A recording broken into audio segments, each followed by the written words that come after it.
आज हम अध्याय 3 भूमंडलीकृत विश्व का बनना बताएंगे।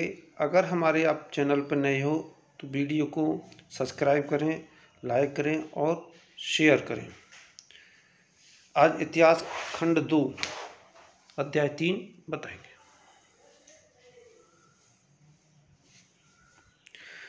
भूमंडलीकृत विश्व के निर्माण में आधुनिक तकनीक की भूमिका का उल्लेख कीजिए।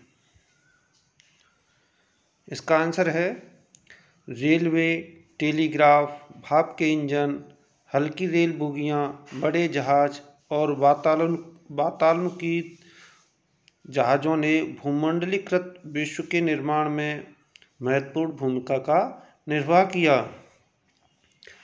यातायात और संचार साधनों के विकास ने विश्व की ज़रूरतों को पूरा करने में विशेष योगदान किया।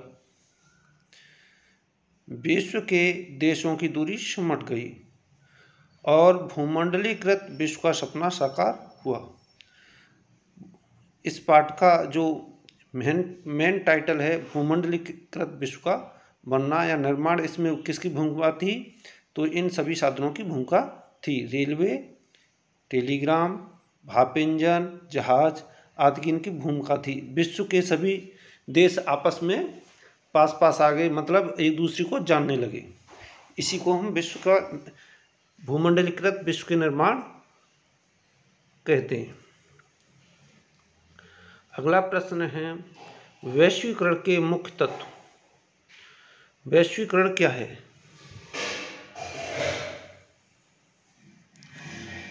वैश्वीकरण के मुख्य तत्व हैं व्यापार, रोजगार की खोज में पलायन, पूंजी व बहुत सी वस्तुओं की आवाजाही।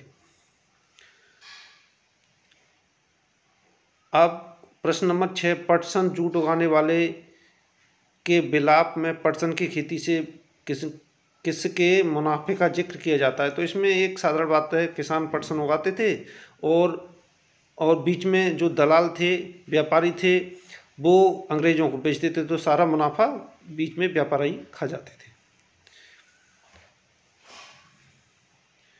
अब अगला क्वेश्चन है द्वितीय विश्व युद्ध में शामिल होने वाली ध्रुवीय शक्तियाँ कौन सी हैं? द्वितीय विश्व युद्ध में शामिल होने वाली ध्रुवीय शक्ति में जर्मनी, जापान और इटली थे। द्वितीय विश्व युद्ध के बाद किन दो महाशक्तियों का उदय हुआ? द्वितीय विश्व युद्ध के बाद निम्नलिखित दो महाशक्तियों का उदय हुआ। नंबर 1 संयुक्त राज्य अमेरिका, नंबर 2 सोवियत संघ। कारण लॉ क्या है? ब्रिटिश सरकार ने जिन कानूनों के सहारे मक्का के आयात पर पाबंदी लगा दी थी उसे कारण लॉ कहते हैं। होसे से आप क्या समझते हैं? ये दक्षिणी अमेरिका में त्रिदेनाथ में मुहर्रम के वार्षिक जुलूस को एक विशाल उत्सवी मेले का रूप दिया गया। इस मेले को होसे कहा जाता है। ये एक जुलूस था मुहर्रम का, उसे जो मेला होता था उसे होसे के नाम से जाना जाता है। हेनरी फोर्ड ने कारों के उत्पादन के लिए कौन सी पद्धति अपनाई? हेनरी फोर्ड ने कारों के उत्पादन के लिए असेंबली लाइन पद्धति अपनाई। विश्व बैंक की स्थापना कब और क्यों हुई? विश्व बैंक की स्थापना 1947 में युद्धोत्तर पुनर्निर्माण के लिए धन की व्यवस्था के लिए की गई। इसकी स्थापना अमेरिका वाशिंगटन डीसी में की गई। विश्व बैंक और मुद्रा कोष, इन दोनों की स्थापना अमेरिका में हुई है।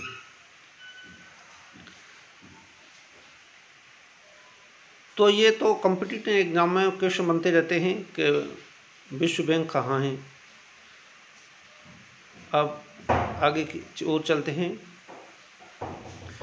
जो इसमें से कुछ गिरमिटिया मजदूर, ये भारत चीन के मजदूर हैं जो अंग्रेज इन्हें ले जाते थे कार्य के लिए। 18वीं सदी में व्यापार का केंद्र था यूरोप। महामंदी का प्रारंभ हुआ 1929 में अमेरिका में, और इसके बहुत बड़े परिणाम हुए।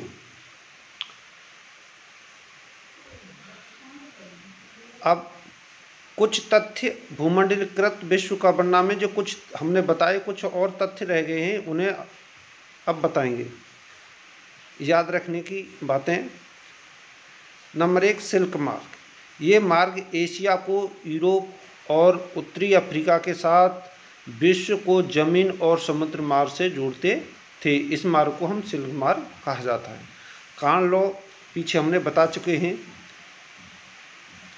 पीछे अभी हमने कारण लॉ के बारे में बताया है और आप पढ़ भी सकते हैं। और नंबर 3, रिडरपेस्ट प्लेग की भांति फैलने वाली मवेशियों की बीमारी थी। वह बीमारी 1890 ईस्वी के दशक में अफ्रीका में बड़ी तेज़ी से फैली थी। तो इसमें प्रश्न बनता है, रिडरपेस्ट बीमारी कहाँ फैली थी? अफ्रीका में फैली थी। रिडरपेस्ट बीमारी किस में फैली थी? तो पशुओं में फैली थी। तो इस पे बहुविकल्प प्रश्न बनते हैं। ऐसे ही सिल्क मार्ग पर भी बनते हैं। ब्रिटेन वुड्स USA में स्थित एक होटल का नाम है। दूसरे विश्व युद्ध के बाद इस होटल में अंतर्राष्ट्रीय व्यवस्था संबंधी एक सम्मेलन आयोजित किया गया। इस सम्मेलन को ही ब्रिटेन वुड्स समझौता के नाम से जाना जाता है। वस्तुओं का प्रभाव। अंग्रेजी शासन के समय गेहूं, सूत, ऊनी तथा रेशमी कपड़ा का प्रभाव भारत से इंग्लैंड में होता था। तो कुछ जैसे कि हमारे यहाँ कच्चा माल ले जाते थे अंग्रेज और हमें कपड़ा आदि वस्तुएं बना के बेचते थे, तो उसके बदले में सोना और चांदी भी हमारे देश से ले जाते थे। और श्रमिक का प्रभाव। भारत में श्रमिक इंग्लैंड के श्रमिकों के सस्ते उपलब्ध थे, इसलिए अंग्रेज इन्हें इंग्लैंड चाय, कॉफ़ी, नील, तंबाकू के बागानों में काम करने के लिए ले जाते थे। इन मजदूरों को गिरमिटिया मजदूर के नाम से जाना जाता है। जो पीछे हमने क्वेश्चन में बता चुके हैं कि जो अंग्रेज ले जाते थे उन मजदूरों को गिरमिटिया के नाम से जाना जाता था। उन पर अंगूठे की निशानी करवा लेते थे और उन्हें आने भी नहीं देते थे, बंधुआ मजदूरों की तरह कार्य कराते थे। होशे हमने पीछे बता दिया है। होशे दक्षिण अमेरिका का एक देश त्रिनिदाद में मुहर्रम के सालाना जुलूस के मेले के नाम है होशे। G77 विकासशील देशों का समूह जिन्होंने आर्थिक विकास के लिए आवाज़ उठाई, वह G77 कहलाता है। विकासशील देशों का समूह जिन्होंने अपने आर्थिक विकास के लिए आवाज़ उठाई, वही G77 कहलाता है। बीटो निषेधाधिकार। इस अधिकार के सारे एक ही सदस्य की असहमति किसी भी प्रस्ताव को खारिज करने में के आधार बन जाती है। तो ये बीटो क्या है? बीटो द्वितीय विश्व के बाद 5 देशों जैसे रूस, फ्रांस, अमेरिका और चीन, तो इनके पास बीटो पावर है। ये किसी भी इनकी सेना अन्य देशों में जा सकती है। अगर हमारे चैनल पर नए हो तो वीडियो को सब्सक्राइब करें, लाइक करें एंड शेयर करें। धन्यवाद।